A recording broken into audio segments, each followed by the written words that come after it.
L'alimentation de 0 à 12 mois. Bonjour à tous, et bienvenue sur Parents Zen. Aujourd'hui, nous allons parler d'un sujet très important pour tous les nouveaux parents, l'alimentation de bébés, de 0 à 12 mois. Nous allons couvrir tout ce que vous devez savoir, depuis le lait maternel exclusif jusqu'à l'introduction des aliments solides. C'est parti! Mais avant, n'hésitez pas à partager, et vous abonner afin d'aider plus de nouveaux parents. Les 6 premiers mois de vie d'un bébé sont cruciaux. Pendant cette période, l'alimentation du nourrisson doit être exclusivement composée de lait maternel. Pourquoi?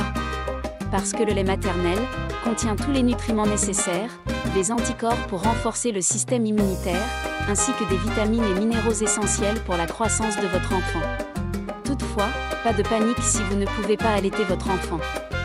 Pour mon premier enfant il y a de nombreuses années de cela, je n'ai pas réussi à allaiter mon bébé. Je me suis rattrapée autrement.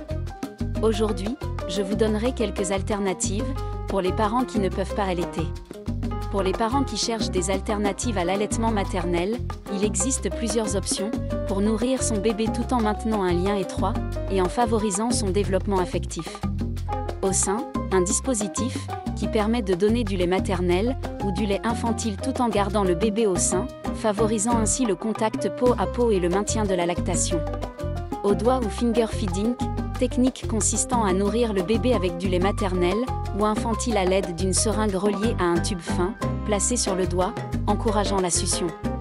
La seringue sans aiguille permet de donner de petites quantités de lait directement dans la bouche du bébé, utile pour les premiers jours ou en cas de difficulté de succion.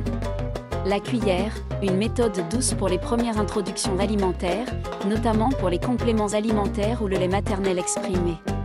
Tasse Miracle 360 d'apprentissage, une tasse conçue pour faciliter la transition du sein ou du biberon vers une tasse classique, permettant au bébé de boire de tous les côtés, sans risque de déversement. Vous trouverez ces modèles dans la description. Le biberon cuillère, ou la soft cup, une alternative pour éviter la confusion sein-tétine, adaptée pour les nourrissons, ou les bébés allaités ayant besoin de compléments. Ces alternatives soutiennent le développement de la motricité fine, la coordination œil-main, et encouragent une transition en douceur vers une alimentation plus autonome, tout en respectant les besoins et le rythme de chaque bébé. Maintenant, nous allons aborder l'alimentation de bébé.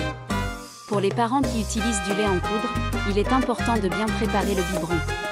Transition vers les aliments solides, 6 à 12 mois.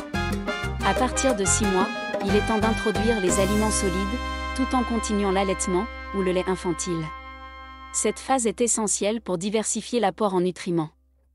Commencez par des légumes et fruits écrasés, puis progressez vers des textures plus solides.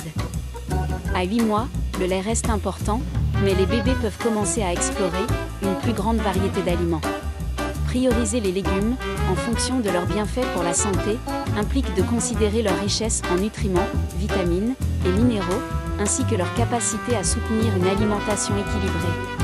Tasse d'apprentissage, contenant alternatif des 6 mois, permettant au bébé d'apprendre à boire seul tout en minimisant les risques de fausse route.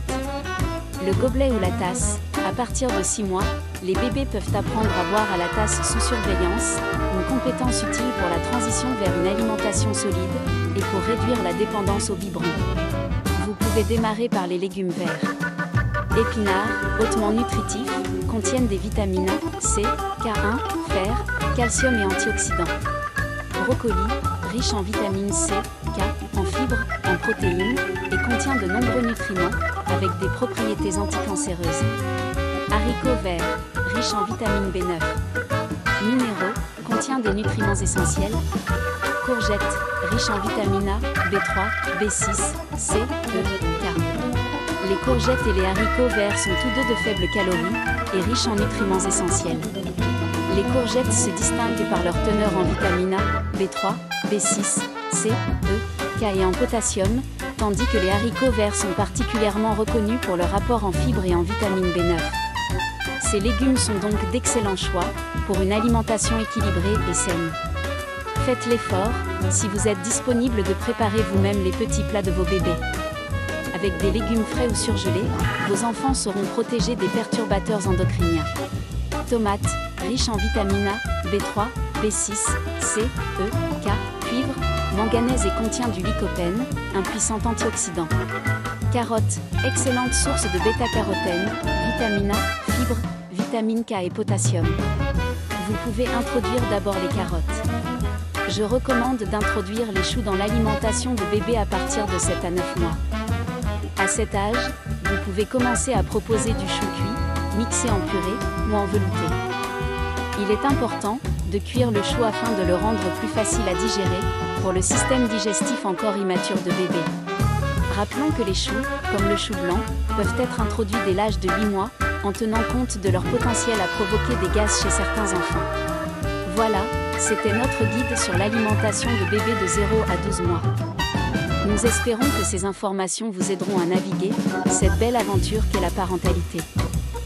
N'oubliez pas, chaque enfant est unique, donc ajustez toujours en fonction des besoins spécifiques de votre bébé.